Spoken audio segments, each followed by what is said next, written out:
What the hell happened to Alexander Isak? Great for Longstaff, what a moment for Isak! A player once hailed as the future of the Premier League's striking excellence now looks like a shadow of himself. His Liverpool career so far has lasted just 425 minutes, spread across 8 matches, with 1 goal and 1 assist. For a player who cost £125 million, the highest fee in Liverpool's history, those numbers don't just look disappointing. They look alarming. 12 shots, 6 on target, 1 goal. And even that came in a Carabao Cup tie against a championship side, Southampton, not in the league. Oh, that's given away by McCarthy. Isak! He's touched the ball just 105 times in total. That's barely over 13 touches per game for a supposed focal point of attack. The truth is, those figures don't tell the story Liverpool imagined when they smashed the transfer record to bring him from Newcastle on deadline day.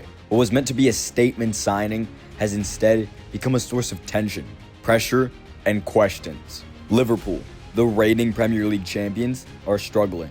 4 straight defeats in all competitions. A painful 2-1 loss to Manchester United at Anfield.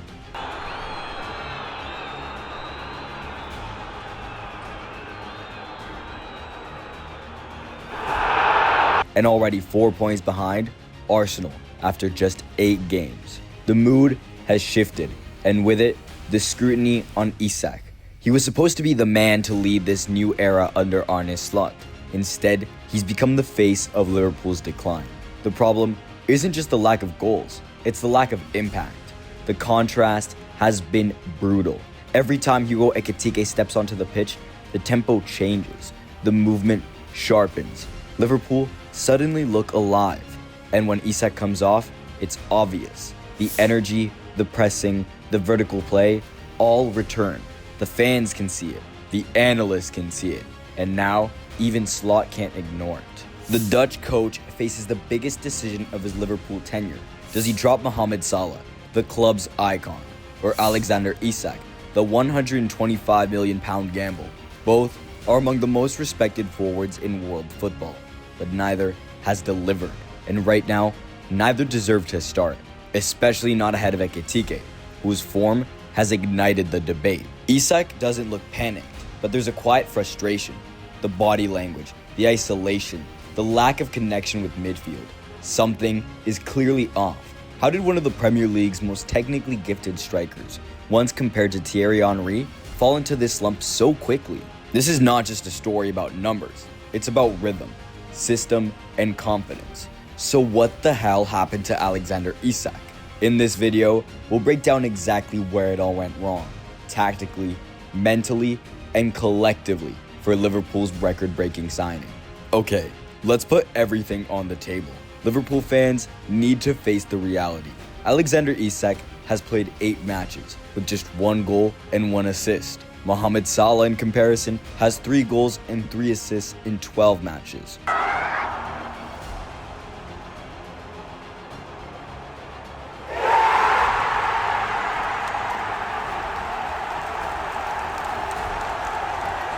Federico Chiesa, over the same 8-game stretch as Isak, has produced 2 goals and 3 assists.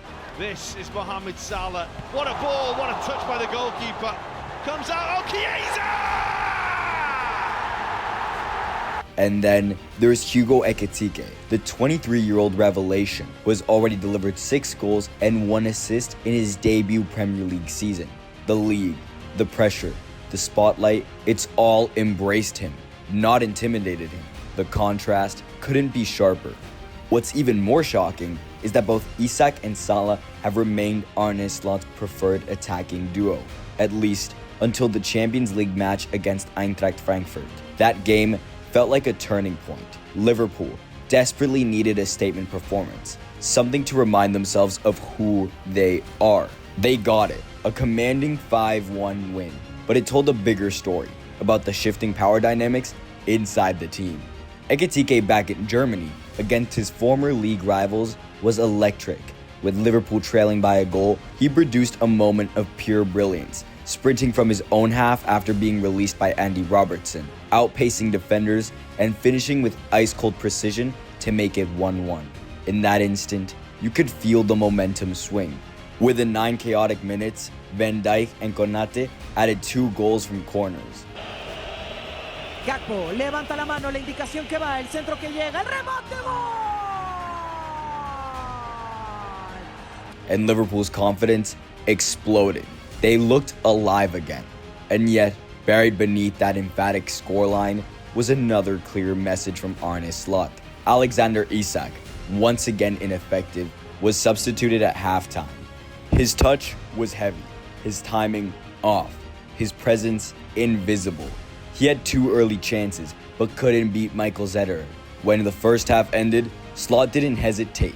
He pulled him off and brought on Federico Chiesa, who immediately injected intensity and drive.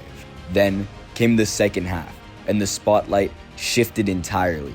Florian Wirtz took control of the tempo, orchestrating everything. His link up with Ekitike was sensational. He assisted Gakpo for the 4th and Szoboszlai for the 5th. It was flowing, fearless football, the kind of performance that made everyone wonder, why was Ekitike ever benched in the first place? Even Virgil van Dijk, who has publicly supported Isak since his arrival, can't hide his frustration anymore. He's encouraged, patient, loyal, but he knows things aren't clicking. The chemistry between Isak and the rest of the attack just isn't there.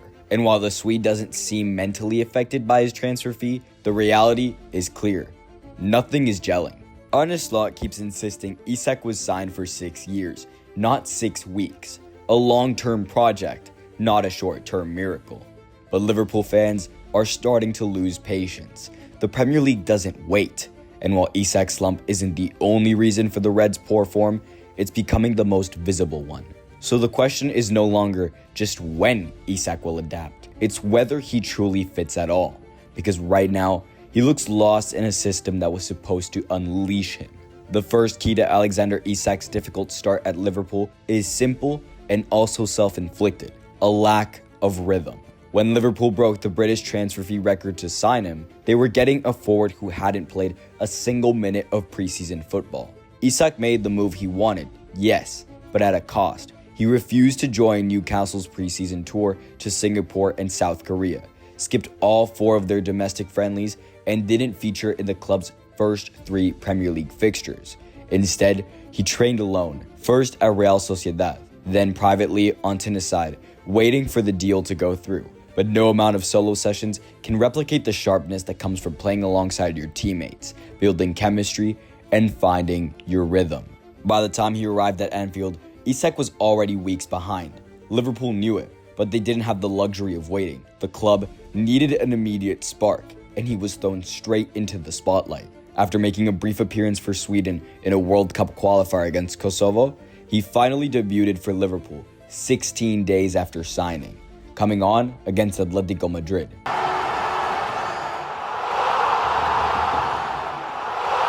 From there, he was asked to play himself into match fitness during competitive fixtures, not warm-up friendlies. For a striker, that's an impossible scenario.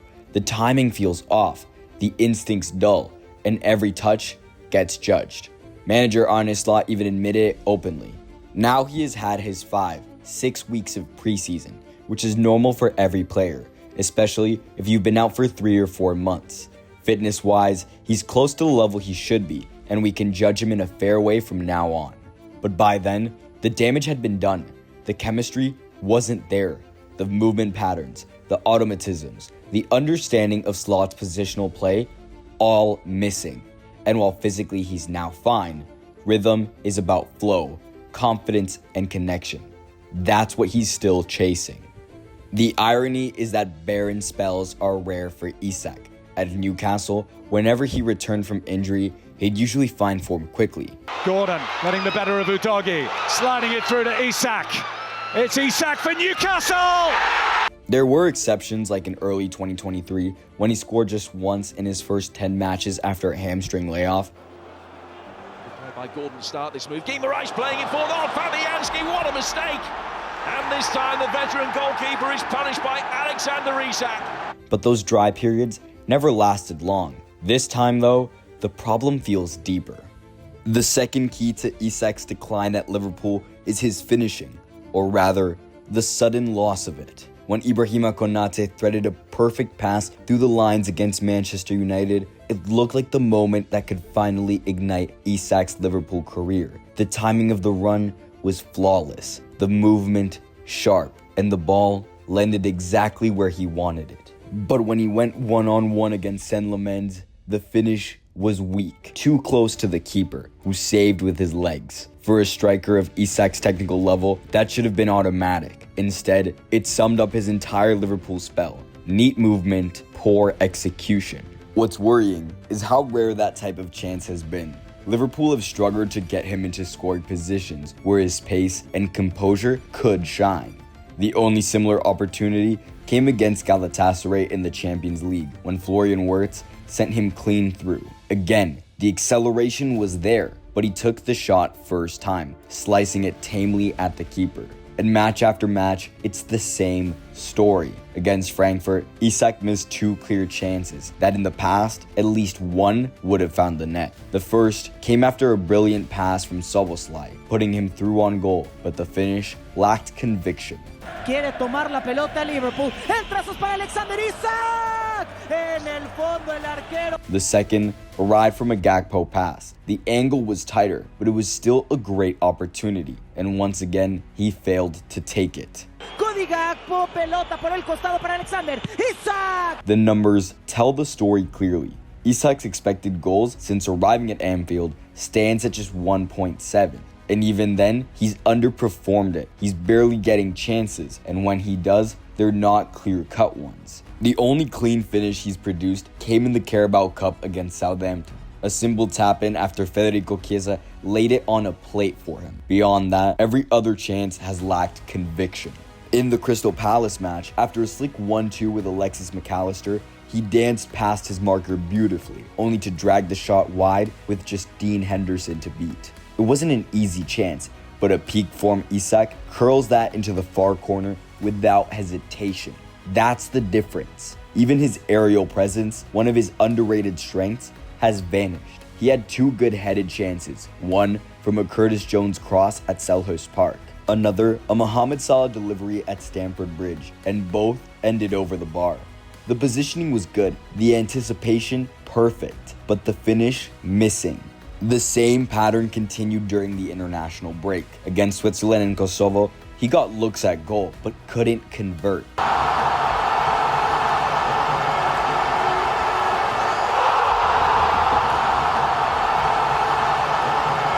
And Sweden went goalless in both matches.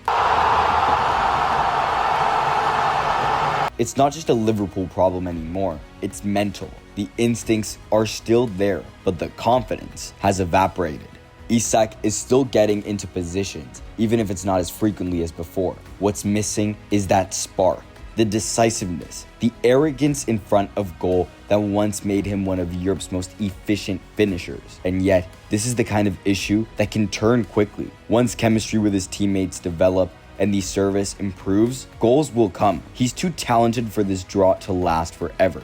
But until that moment arrives, the question remains: how long can Liverpool wait for Isak to remember who he is? The third key to Isak's poor form is service, or rather, the lack of it. Not everything that's going wrong is Isak's fault. Against Manchester United, he struggled to influence the game, but he was also starved of supply. The only real ball that gave him a chance came from Ibrahima Konate, whose line-breaking pass stood out simply because there were so few others like it. Most of Isak's touches came in the right channel, far from goal, often with his back to the net.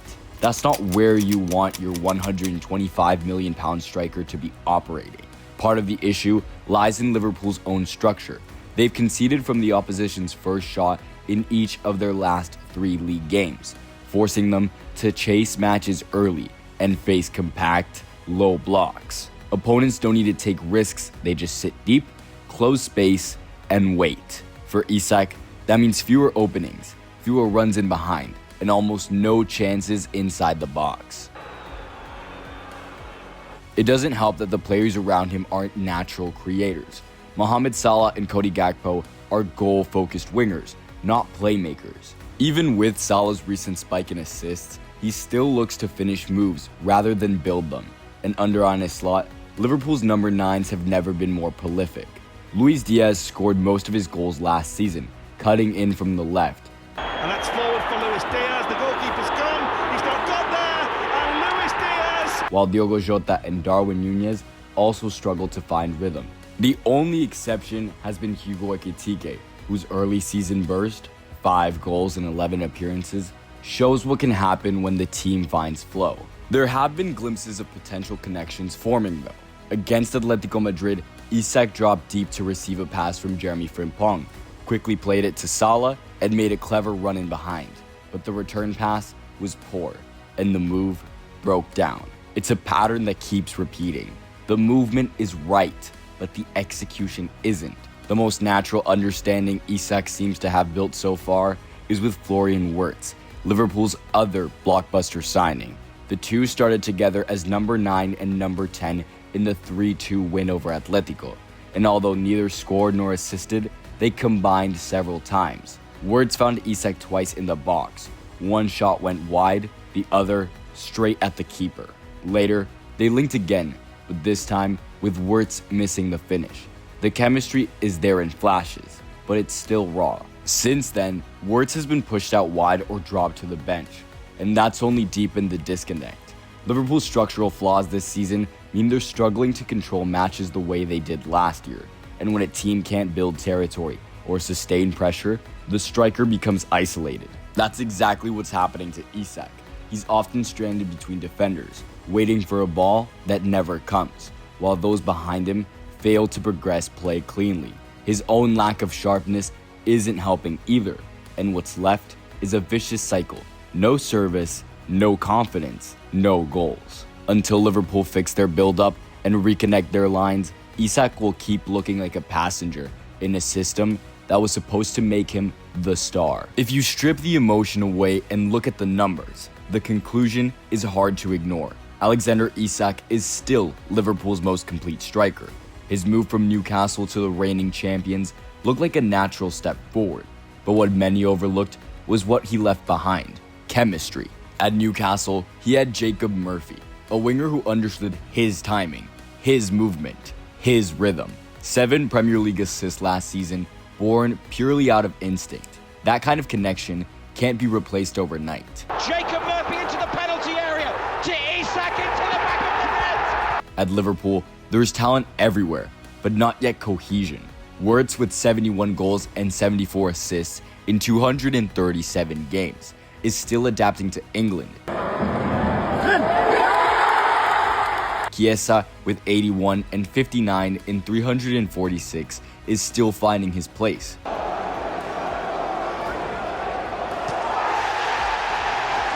Gakpo, with 127 and 78 in 360, is dangerous. Ekitike, the exciting newcomer, has 56 and 26 in just 163. Explosive, but still raw. Taken down beautifully. Ekitike scores. And then there's Salah.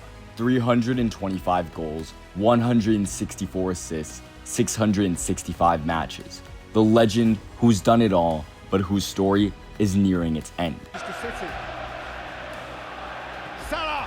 Oh, wow! Isak's numbers, though quietly, speak of elite efficiency. 145 goals and 31 assists in 332 matches. And that's before he even hit his prime. He's 26, entering the years where strikers refine instinct into consistency. He's tall, quick, calm under pressure, and when confident, finishes with a surgeon's precision. What he needs isn't another tactical reset. It's time, rhythm, and a system that plays to his intelligence. Right now, he's a victim of Liverpool's chaos. Too many changes, too many egos, too little structure. But when the dust settles and Slot's system stabilizes, Isak will rise. Because once he rediscovers the timing, the trust, the connection he had at Newcastle, he becomes unplayable. Liverpool's next great goal scorer isn't the one who's already done it all. It's the one who's about to. If Alexander Isak finds his rhythm again, he won't just be another record signing. He'll be the striker that defines the next era of Liverpool Football Club.